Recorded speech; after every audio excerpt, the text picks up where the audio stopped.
প্রথমেই দেখে নেব আজকের 10টি গুরুত্বপূর্ণ সংবাদ শিরোনাম। মমতা শুভেন্দুর বুথেই ভোটারদের বড় ঝটকা, তালিকা থেকে উধাও হাজার হাজার নাম। কি ঘটছে রাজ্যে?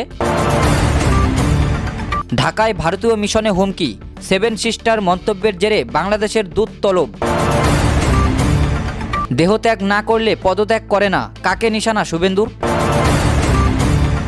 শৃঙ্খলা মেনে চলতে হবে সব সদস্যকে, বৈঠক শেষে হুঁশিয়ারি অভিষেকের। যুব ভারতী কাণ্ডে ধৃতদের আইনি সহায়তা দেবে বিজেপি, বড় ঘোষণা শুভেন্দুর। ইউনূস সরকারের বিরুদ্ধে মুখ খোলায় সাংবাদিক গ্রেপ্তার, নিন্দার ঝড় বাংলাদেশে। ভোটার তালিকা থেকে বাদ নাম, চিন্তা নেই, শুনানিতে কি কি নথি নিয়ে যাবেন জেনে নিন এক নজরে। এক পায়ে ভর করেই লড়াই, সৌমিক গোলদারের পাশে দাঁড়ানোর আবেদন তরুণ জ্যোতির, সহতার হাত বাড়ালেন সুকান্ত মজুমদার। মেসিকে প্রথম 25 কোটি টাকা অগ্রিম কে দিয়েছে, বড় ইঙ্গিত শ্রমিকের। এবার 313 জন শিক্ষকের চাকরি বাতিল, বড় নির্দেশ দিলেন বিচারপতি বিশ্বজিৎ বসু। আমেরিকায় সন্তান জন্ম দিতে গেলেই বাতিল হবে আপনার ভিসা, ট্রাম্প প্রশাসনের কড়া হুঁশিয়ারি। এসএসসিতে ফের বড়সড় সাফাই অভিযান, ভেরিফিকেশনে ধরা পড়ল 1327 জন দাগি, তুঙ্গে শোরগোল। ভারত চুপ থাকবে না, উত্তর পূর্ব দখলের স্বপ্ন দেখা বাংলাদেশিদের হুঁশিয়ারি মুখ্যমন্ত্রীর। কলকাতা কাঁপছে 15 ডিগ্রিতে, ঝাঁকিয়ে শীত কবে, জেলায় জেলায় কুয়াশার সতর্কতা।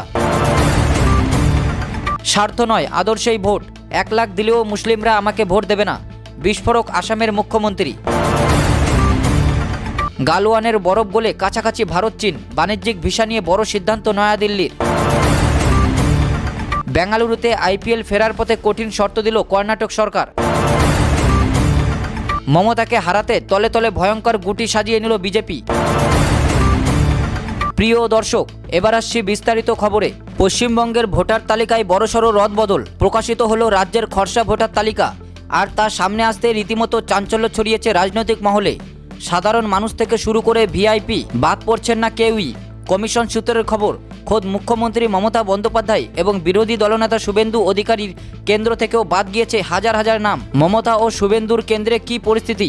নির্বাচন কমিশনের পরিসংখ্যান অনুযায়ী মুখ্যমন্ত্রী মমতা বন্দ্যোপাধ্যায়ের নির্বাচনী কেন্দ্র ভবানীপুরে বাদ গিয়েছে 44,000-এরও বেশি নাম। চমকে দেওয়ার মতো তথ্য হলো, মুখ্যমন্ত্রী যে মিত্র ইনস্টিটিউশনে ভোট দেন সেই নির্দিষ্ট বুথ থেকেই 127 জন ভোটারের নাম বাদ পড়েছে।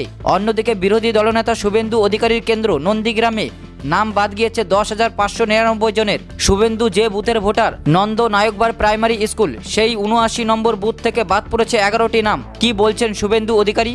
এই বিপুল সংখ্যক নাম বাদ পড়া নিয়ে প্রশ্ন করা হলে শুভেন্দু অধিকারী বলেন, একটি বুথে 800 থেকে 1200 ভোটার থাকে, সেখানে 127টি নাম বাদ যাওয়া মানে 10%-এর বেশি। তবে 8 থেকে 10 জন মারা যাওয়া বা বিয়ের কারণে শিফট হওয়া স্বাভাবিক ঘটনা।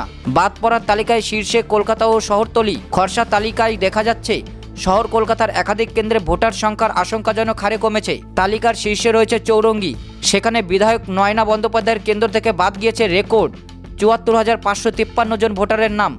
তালিকায় এরপরই রয়েছে জোড়াসাঁকো, বিবেক গুপ্ত, 72,900 নাম বাদ। বালিগঞ্জ, বাবুল সুপ্রিয়, 65,170 নাম বাদ। কলকাতা বন্দর, ফিরাদ হাকিম, 63,730 নাম বাদ। কসবা, জাভেদ খান, 58,227 নাম বাদ। যাদবপুর, দেবব্রত মজুমদার, 54,232 নাম বাদ। বেহালা পূর্ব, রত্না চট্টোপাধ্যায়, 53,084 নাম বাদ। আপনার নাম তালিকায় আছে তো? কিভাবে দেখবেন? কমিশন জানিয়েছে ভোটাররা এখন বাড়িতে বসেই অ্যাপ বা ওয়েবসাইটের মাধ্যমে নিজেদের নাম যাচাই করতে পারবেন। এছাড়া স্থানীয় বিএলওর কাছেও মিলবে এই খসড়া তালিকা। জরুরি তথ্য, যদি দেখেন তালিকায় আপনার নাম নেই বা কোনো ভুল আছে, তবে চিন্তার কিছু নেই। আগামী 15 জানুয়ারি পর্যন্ত এই সংক্রান্ত যে কোনো অভিযোগ বা নাম তোলার আবেদন জানানো যাবে। ঢাকায় ভারতীয় মিশনে হুমকি, 7 সিস্টার মন্তব্যের জেরে বাংলাদেশের দূত তলব। ঢাকায় অবস্থিত ভারতীয় হাইকমিশনের নিরাপত্তা ঘিরে উদ্বেগ প্রকাশ করে বুধবার বাংলাদেশের হাইকমিশনার এম রিয়াজ হামিদুল্লাহকে তলব করল ভারত। সংবাদ সংস্থা এএনআই সূত্রে খবর, সম্প্রতি ভারতীয় হাইকমিশনকে লক্ষ্য করে একটি হুমকি বার্তা পাওয়ার পরই এই কূটনৈতিক পদক্ষেপ নেয় নয়াদিল্লি। যদিও সরকারিভাবে হুমকির প্রকৃতি সম্পর্কে বিস্তারিত জানানো হয়নি। এই তলবের ঘটনায় এমন এক সময় ঘটল যখন বাংলাদেশের এক রাজনৈতিক নেতার বক্তব্য ঘিরে নতুন করে উত্তেজনা তৈরি হয়েছে। সোমবার এক সমাবেশে ন্যাশনাল সিটিজেন্স পার্টি এনসিপির নেতা হাসনাত আবদুল্লাহ ভারতের উত্তর পূর্বাঞ্চলে 7টি রাজ্য, যা সেভেন সিস্টার নামে পরিচিত, এই রাজ্যগুলিকে বিচ্ছিন্ন করার হুমকি দেন। তিনি বলেন, বাংলাদেশ অস্থিতিশীল হলে প্রতিরোধের আগুন সীমান্ত পেরিয়ে ছড়াবে। আপনারা যেহেতু আমাদের অস্থিতিশীল করার লোকজনকে আশ্রয় দিচ্ছেন, আমরাও সেভেন সিস্টার্সের বিচ্ছিন্নতাবাদীদের আশ্রয় দেব। উল্লেখযোগ্যভাবে এই কূটনৈতিক টানাপোড়েনের আবহ তৈরি হয়েছে এমন সময় যখন ভারত সদ্য বিজয় দিবস পালন করেছে 1971 সালের মুক্তিযুদ্ধে পাকিস্তানের বিরুদ্ধে জয়ের 54তম বর্ষপূর্তি। ওই উপলক্ষে বাংলাদেশও প্রকাশ্যে জানিয়েছিল যে নয়াদিল্লি ও ঢাকার সম্পর্ক পারস্পরিকভাবে লাভজনক, তবে বাস্তবে দুই দেশের সম্পর্ক বর্তমানে যথেষ্ট চাপে রয়েছে। বিশেষ করে গত বছর শেখ হাসিনা নেতৃত্বাধীন আওয়ামী লীগ সরকারের পতনের পর থেকেই ভারত বাংলাদেশ সম্পর্কের সমীকরণে টানাপোড়েন স্পষ্ট। বাংলাদেশ থেকে ভারতে আশ্রয় নেওয়া প্রাক্তন প্রধানমন্ত্রী শেখ হাসিনাকে প্রত্যর্পণের দাবি ক্রমশ জোরালো হয়েছে ঢাকার তরফে। গত মাসে গত বছরের অশান্তির ঘটনায় যাতে 500-র বেশি মানুষ নিহত হন, মানবতা বিরোধীর অপরাধে শেখ হাসিনাকে মৃত্যুদণ্ডের সাজা দেয় বাংলাদেশের একটি আদালত। বর্তমানে অন্তর্বর্তী সরকারের প্রধান মোহাম্মদ ইউনূসের নেতৃত্বে বাংলাদেশ পাকিস্তানের সঙ্গে সম্পর্ক ঘনিষ্ঠ করছে বলেও কূটনৈতিক মহলে আলোচনা চলছে।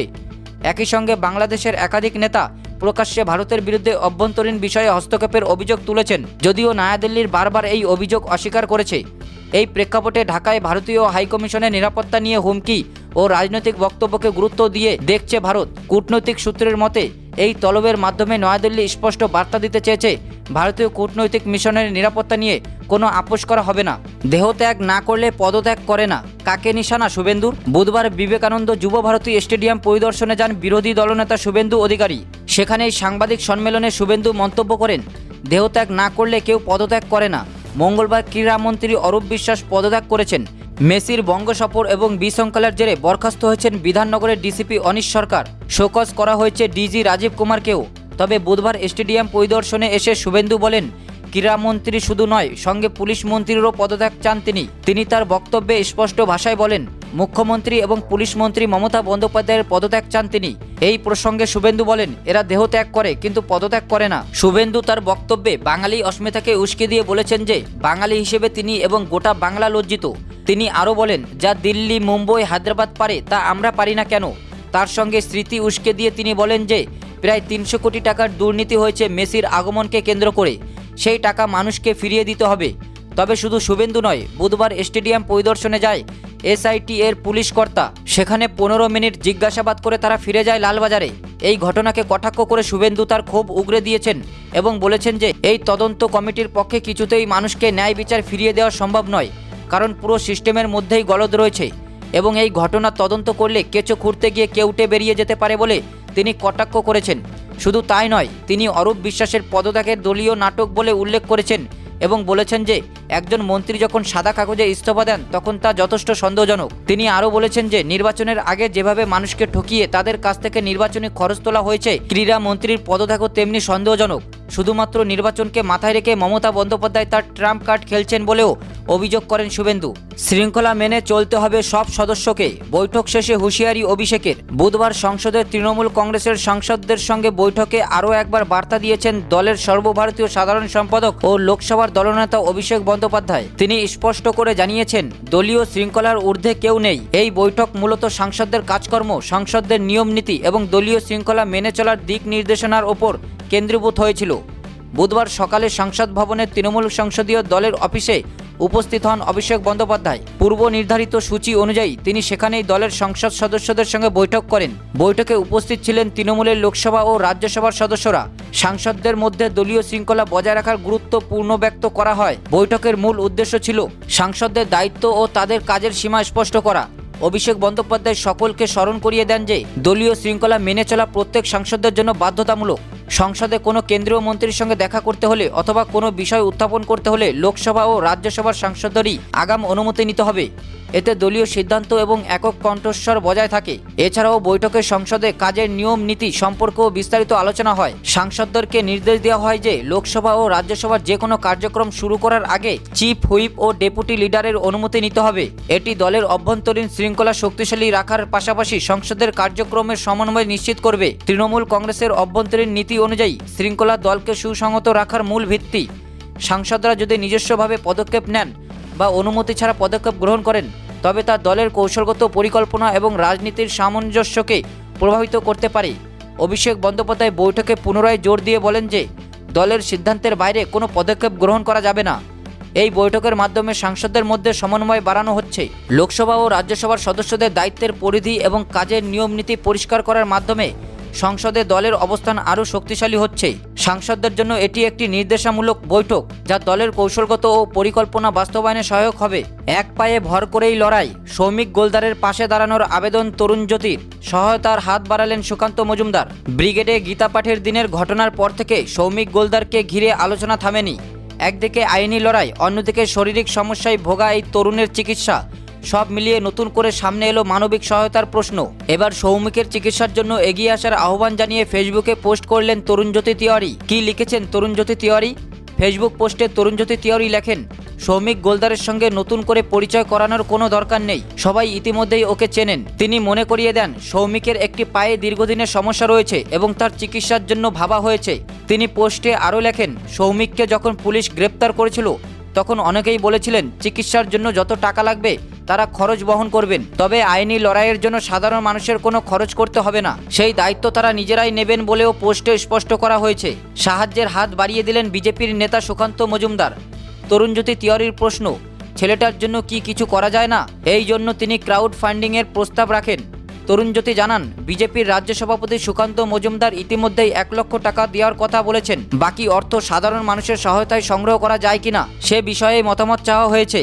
পোস্টে জানানো হয়েছে খুব শীঘ্রই সৌমিকের ব্যাংক ডিটেলস সকলের সঙ্গে শেয়ার করা হবে। পাশাপাশি চয়ন মুখোপাধ্যায়, শেখর দুবে, দীপ্তস্য যশ ও সুমন্ত্রা মাইতির নাম উল্লেখ করে বিষয়টি সবার নজরে আনা হয়েছে। উল্লেখ্য, গীতা পাঠের দিন ব্রিগেডে প্যাটিস বিক্রেতাদের মারধরের অভিযোগে পুলিশ 3 জনকে গ্রেপ্তার করে। ধৃতদের নাম সৌমিক গোলদার, স্বর্ণেন্দু চক্রবর্তী এবং তরুণ ভট্টাচার্য। সৌমিক গোলদারের বাড়ি উত্তর 24 পরগনার গোবরডাঙ্গায়। এই ঘটনার পর থেকেই সৌমিকের শারীরিক অবস্থা ও চিকিৎসা নিয়ে নানা মহলে আলোচনা শুরু হয়। এসএসসিতে ফের বড়সড় সাফাই অভিযান, ভেরিফিকেশনে ধরা পড়ল 1327 জন দাগি, তুঙ্গে শোরগোল। শিক্ষক নিয়োগ দুর্নীতির ক্ষত এখনও দগদগে। তার মধ্যেই স্কুল সার্ভিস কমিশনের ভেরিফিকেশন পর্বে উঠে এলো এক নজিরবিহীন তথ্য। নবম, দশম ও একাদশ দ্বাদশের নিয়োগ প্রক্রিয়ার নথিপত্র যাচাই করতে গিয়ে কমিশন হাতে নাতে ধরল 1327 জন অযোগ্য প্রার্থীকে। তথ্যে কারচুপি করে এরা ইন্টারভিউয়ের দোরগোড়ায় পৌঁছে গেলেও শেষ রক্ষা হলো না। কেন বাদ পড়ল এই বিশাল সংখ্যা? এসএসসির সূত্রের খবর, 35টি ভিন্ন বিষয়ের ওপর পরীক্ষা দেওয়া এই প্রার্থীদের তালিকায় মূলত 3টি বড় জালিয়াতি ধরা পড়েছে। ভুল শিক্ষাগত যোগ্যতা, অনেকের দেওয়া একাডেমিক রেকর্ড বা কাজের অভিজ্ঞতার সঙ্গে আসল নথির কোনো মিল নেই। ভুয়ো কাস্ট সার্টিফিকেট সংরক্ষণের সুবিধা নিতে অনেক প্রার্থী জাল জাতিগত শংসাপত্র জমা দিয়েছিলেন। পুরাতন দাগি। সবথেকে অবাক করা বিষয় হলো এই তালিকার মধ্যে এমন অনেকেই আছেন যারা 2016 সালের নিয়োগ দুর্নীতির মামলাতেও অযোগ্য বা দাগি হিসেবে চিহ্নিত হয়েছিলেন। সেই কালো তালিকাভুক্ত প্রার্থীরাও এবার ফাঁক গলে ভেরিফিকেশনে পৌঁছে গিয়েছিলেন। সেই নীতিশ রঞ্জন ও ব্যক্তিগত আক্রোশ। এই 1327 জনের মধ্যে সব থেকে বেশি চর্চা হচ্ছে নীতিশ রঞ্জন বর্মনের নাম নিয়ে। 2016 সালের প্যানেলে তার নাম দাগি তালিকায় থাকলেও তিনি এবারও ভেরিফিকেশনে ডাক পান। চাঞ্চল্যকর বিষয় হলো নীতিশের স্ত্রী, যার সঙ্গে বিচ্ছেদের মামলা চলছে, নিজেই আইনজীবী ফিরদৌস শামীমকে ফোন করে তার স্বামীর কারচুপির কথা ফাঁস করে দেন। বিষয়টি আদালতে পৌঁছাতেই হাইকোর্ট তার নিয়োগ প্রক্রিয়া বাতিলের নির্দেশ দেয়। ইন্টারভিউ নিয়ে সংশয়। এত বিপুল সংখ্যক প্রার্থীর তথ্য যাচাই করতে গিয়ে কমিশন হিমশিম খাচ্ছে। ফলে এসএসসির নবম দশমের ইন্টারভিউ প্রক্রিয়া নির্দিষ্ট ডেডলাইনের মধ্যে শেষ করা সম্ভব হবে না বলেই মনে করা হচ্ছে। তবে একাদশ দ্বাদশের ইন্টারভিউ প্রক্রিয়া ডিসেম্বরের শেষেই শেষ করার লক্ষ্যমাত্রা নিয়েছে কমিশন। এই 1327 জনের নাম ইতিমধ্যেই কমিশনের ওয়েবসাইট থেকে মুছে ফেলা হয়েছে এবং তারা কোনোভাবেই এই নিয়োগ প্রক্রিয়ায় অংশ নিতে পারবেন না। কমিশনের এই কড়া পদক্ষেপে প্রকৃত যোগ্য প্রার্থীদের মনের আশা আলো দেখা দিলেও জালিয়াতির জাল কতটা গভীরে তা নিয়ে ফের প্রশ্ন উঠছে। মেসিকে প্রথম 25 কোটি টাকা অগ্রিম কে দিয়েছে? বড় ইঙ্গিত শ্রমিকের। যুবভারতী কাণ্ডে মুখ পুড়েছে কলকাতার। চর্চা গোটা দেশ তথা বিশ্বজুড়েই। হাইকোর্টের অবসরপ্রাপ্ত বিচারপতির নেতৃত্বে চলছে তদন্ত। আলাদা করে সিট গঠন করেছে কলকাতা পুলিশ। অন্যদিকে শোকজের মুখে পড়েছেন রাজ্য পুলিশের ডিজি রাজীব কুমার। ক্রীড়া মন্ত্রীর দায়িত্ব থেকে অব্যাহতি দেওয়া হয়েছে অরূপ বিশ্বাসকে। অন্যদিকে যুবভারতীতে ভাঙচুরের ঘটনায় গত 48 ঘন্টায় একের পর এক গ্রেপ্তারির ঘটনাও সামনে এসেছে। এবার বিধানসভায় বিরোধী দলনেতা শুভেন্দু অধিকারীর সঙ্গে সাংবাদিক বৈঠকে এ নিয়ে সুর চড়াতে দেখা গেল বঙ্গ বিজেপির রাজ্য সভাপতি শ্রমিক ভট্টাচার্যকে। তা নিয়েও নতুন করে চাপাউন্তর তৈরি হয়েছে রাজনৈতিক মহলে। সুর চড়িয়েছে পুলিশের বিরুদ্ধে, সুর চড়িয়েছেন অরূপ বিশ্বাসের বিরুদ্ধেও। সাংবাদিক বৈঠকে পুলিশের বিরুদ্ধে সুর চড়িয়ে শ্রমিক বলেন, আজকে যে বাচ্চা বাচ্চা ছেলেগুলিকে গ্রেপ্তার করা হয়েছে, ওরা টাকা দিয়ে টিকিট কিনেছে, মানে তারা যোগ্য, তারা সরকারি চাকরি করেন, মাল্টিন্যাশনাল কোম্পানিতে চাকরি করেন, উচ্চ শিক্ষিত ছেলে। আর যারা প্রাতিষ্ঠানিক লুট করলো তারা কোথায়? মেসিকে প্রথম 25 কোটি টাকা অগ্রিম কে করেছে? এর মধ্যে গোটা তৃণমূল দল যুক্ত। শুধু একজন ক্রীড়া মন্ত্রীকে অব্যাহতি দিয়ে নাটক করা হচ্ছে। ডিজিকে কে পরিচালনা করে? সরকার। অন্যদিকে ধৃতদের আইনি সহায়তা দিতে যে বিজেপি পুরোদমে প্রস্তুত রয়েছে বিজেপি, তাও এদিন সাংবাদিক বৈঠকে জানান বিধানসভায় বিরোধী দলনেতা শুভেন্দু অধিকারী। শুভেন্দু বলেন, আমরা দেখছি বিষয়টা, আমাদের আইনজীবীরা আগামীকাল এই মামলায় স্টে চাইবে, একই সঙ্গে তাদের মুক্তির কথা বলবে কলকাতা হাইকোর্টে।